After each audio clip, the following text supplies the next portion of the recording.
Baik, kita masuk pada materi, yaitu aktivitas komunikasi organisasi. Setiap bagian suatu organisasi mempunyai peran yang sangat penting. Komunikasi antar bagian merupakan keharusan karena setiap bagian pada hakikatnya memiliki informasi yang penting bagi bagian lain. Komunikasi adalah sebuah aktivitas untuk berbagi informasi ataupun pendapat dari semua partisipan komunikasi guna mencapai kesamaan makna. Aktivitas komunikasi dapat dilakukan dalam beragam konteks. Kita dapat berkomunikasi di suatu organisasi dalam suasana formal maupun non-formal. Kita dapat beraktivitas dalam pola komunikasi primer maupun sekunder. Hasil penelitian Pamungkas, Salih, dan Mujono mengungkapkan bahwa aktivitas komunikasi sangat dominan di organisasi, seperti komunikasi internasional, komunikasi termediasi, dan komunikasi dalam kelompok. Selanjutnya ada bagan aktivitas komunikasi. Dapat dilihat di sini yang sebelah kanan, yaitu tatap muka atau komunikasi primer. Yang kedua bermedia atau biasa disebut dengan komunikasi sekunder. Kemudian yang sebelah kiri ada saluran resmi atau komunikasi formal dan tidak resmi, komunikasi non formal. Selanjutnya kita masuk pada bagian penjelasan komunikasi formal dan komunikasi non formal. Komunikasi formal adalah proses penyampaian pesan dengan memanfaatkan satuan-satuan formal. Komunikasi formal adalah proses penyampaian pesan dengan memanfaatkan saluran-saluran formal. Saluran formal di sini tidak lain adalah saluran birokrasi yang telah tersusun secara hierarkis sesuai dengan struktur organisasi. Broff dan Thiel menjelaskan bahwa komunikasi formal, ide-ide dan informasi mengalir sepanjang garis komando dalam struktur organisasi. Dengan demikian, apabila kita secara formal menyampaikan surat dinas kepada seorang pemimpin organisasi, maka surat kita disebut dengan menempuh jalan sesuai dengan saluran formal yang tersedia.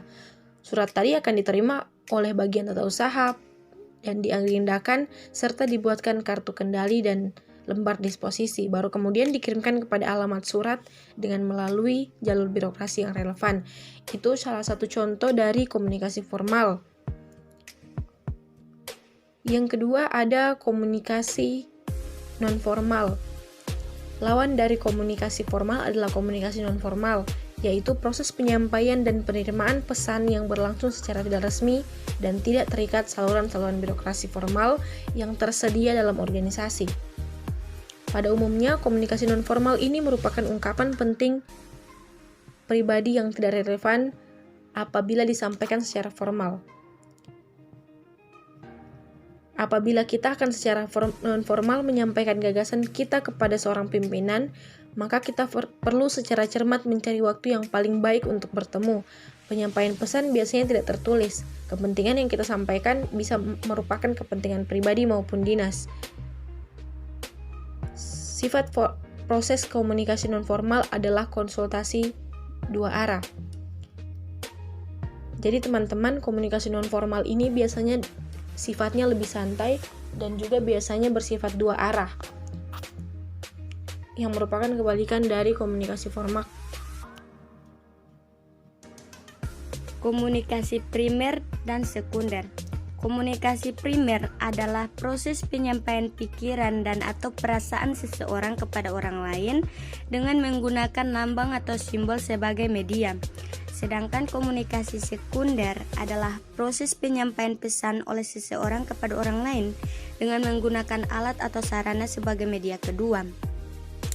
Ada dua media. Media pertama berupa lambang atau simbol yang dikomunikasikan. Sedangkan media kedua adalah alat atau sarana yang dipergunakan mengirimkan lambang tersebut sehingga bisa diterima oleh komunikan. Ada beberapa faktor yang juga mempengaruhi efektivitas komunikasi primer. Yang pertama itu ada persepsi atau penilaian yang diberikan secara spontan kepada partisipan komunikasi. Yang kedua yaitu pengalaman, bahwa pengalaman terhadap orang-orang tertentu akan mempengaruhi komunikasi primer. Yang ketiga itu daya tarik fisik. Kita akan merasa senang berkomunikasi dengan orang yang memiliki daya tarik fisik. Serta yang terakhir yaitu familiarity, bahwa kita akan lebih mudah menjalin komunikasi primer dengan orang yang sudah kita kenal dengan baik. Kemudian di sini ada bagan mengenai 3 teknik komunikasi, yaitu yang pertama informatif, persuasif, dan koersif. Komunikasi informatif, persuasif, dan koersif. Teknik komunikasi informatif pada dasarnya mengarahkan aktivitas komunikasi untuk menyebarluaskan informasi.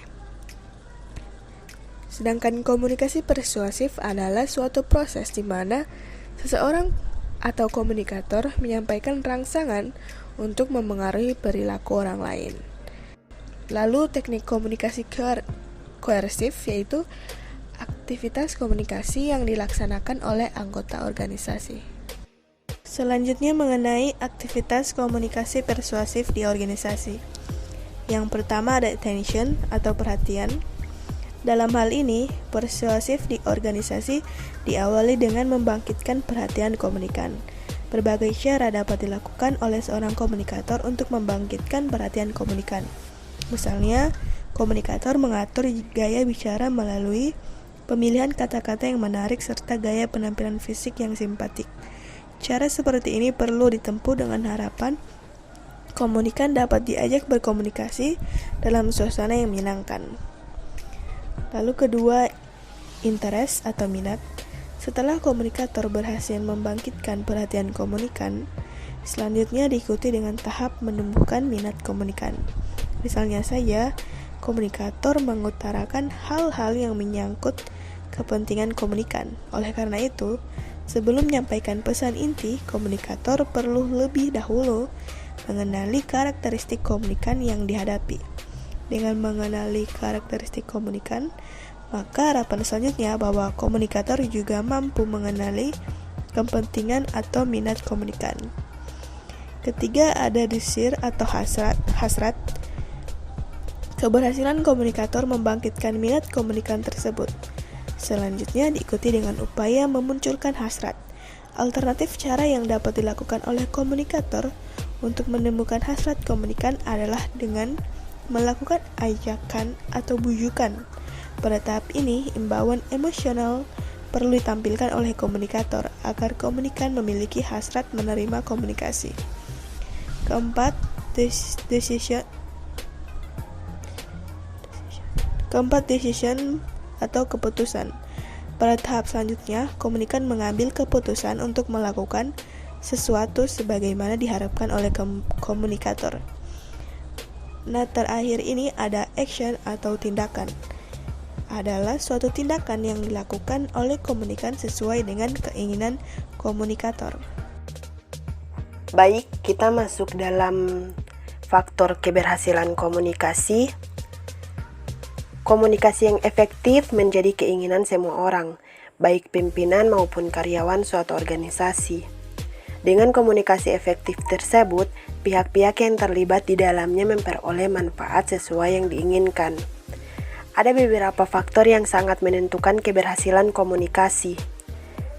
Di beberapa referensi, faktor-faktor penentu keefektifan komunikasi tersebut diberi nama hukum 5A, yaitu pertama, accommodation, adaptability, awareness, audible, dan abilities.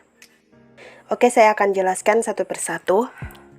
Accommodation adalah sikap dapat menerima dan menghargai pendapat setiap individu yang ada di organisasi. Kemampuan menerima pendapat orang lain dengan rasa hormat dan saling menghargai merupakan hukum yang pertama dalam berkomunikasi dengan orang lain. Kedua, adaptability. Adaptability ini adalah kemampuan menyesuaikan diri dengan berbagai perbedaan pendapat gagasan di lingkungan organisasi. Dan ketiga, awareness adalah kesadaran dan kemauan untuk membantu orang lain. Bentuk konkret dari perilaku di organisasi adalah kemampuan melayani atau sikap menghargai, mau mendengar dan menerima kritik, sekaligus tidak sombong, tidak memandang orang lain, berani mengakui kesalahan, rela memanfaatkan lemah lembut, dan penuh pengendalian diri, serta mengutamakan kepentingan yang lebih besar di dalam organisasi tersebut. Dan keempat, audible. Makna dari audible antara lain dapat didengarkan atau dimengerti dengan baik. Jika sikap adaptif berarti kita harus mendengar terlebih dahulu atau mampu menerima umpan balik dengan baik, maka audible berarti pesan yang kita sampaikan dapat diterima oleh penerima pesan. Dan yang terakhir yaitu abilities. Makna abilities di sini adalah berbagai kecakapan komunikasi, mencakup kecakapan memproduksi, mengirim, dan menerima pesan baik secara verbal maupun nonverbal, komunikasi lisan maupun tertulis. Lanjut materinya yaitu faktor keberhasilan komunikasi. Ini dapat dilihat dari sudut pandang yang berbeda. Sudut pandang pertama dari sudut komunikator, komunikan, dan dari sudut pesan. Kalau dari sudut dilihat dari sudut komunikator, faktor keberhasilan terdiri dari pertama kredibilitas, yaitu kewibawaan seorang komunikator di hadapan komunikan. Kedua daya tarik. Ketiga kemampuan intelektual, dan keempat integritas. Kelima keterpercayaan. Keenam kepekaan sosial. Ketujuh kematangan tingkat emosional, dan kedelapan berorientasi psikologis. Dan komunikator harus bersikap supel, ramah, dan tegas, dan mampu menyesuaikan diri dengan masyarakat di mana dia berbicara. Lanjut, faktor keberhasilan komunikasi dilihat dari sudut komunikan. Yang pertama, komunikan harus cakap. Kedua, komunikan harus cerdas. Ketiga, komunikan harus bersikap ramah, supel, dan pandai bergaul agar tercipta proses komunikasi yang lancar, atau yang bisa kita sebut yaitu ekstrovert. Keempat, komunikan harus peka. Komunikan harus memahami dengan siapa ia berbicara. Dan kelima yaitu komunikan harus bersikap friendly. Dalam hal ini, komunikan harus bersikap bersahabat dengan komunikator. Dan faktor keberhasilan komunikasi terakhir yaitu dilihat dari sudut pesan. Pesan di sini harus menarik perhatian komunikan. Dalam hal ini, pesan komunikasi itu perlu dirancang dan disampaikan sedemikian rupa sehingga dapat menumbuhkan perhatian komunikan. Kedua, lambang-lambang harus dipahami. Maksudnya, lambang-lambang yang dipergunakan harus benar-benar dapat dipahami oleh kedua belah pihak, yaitu komunikan dan komunikator. Ketiga, pesan harus jelas. Pesan-pesan tersebut disampaikan secara jelas dan sesuai dengan kondisi maupun situasi setempat. Dan keempat, tidak menimbulkan multi-interpretasi atau penafsiran yang berlainan.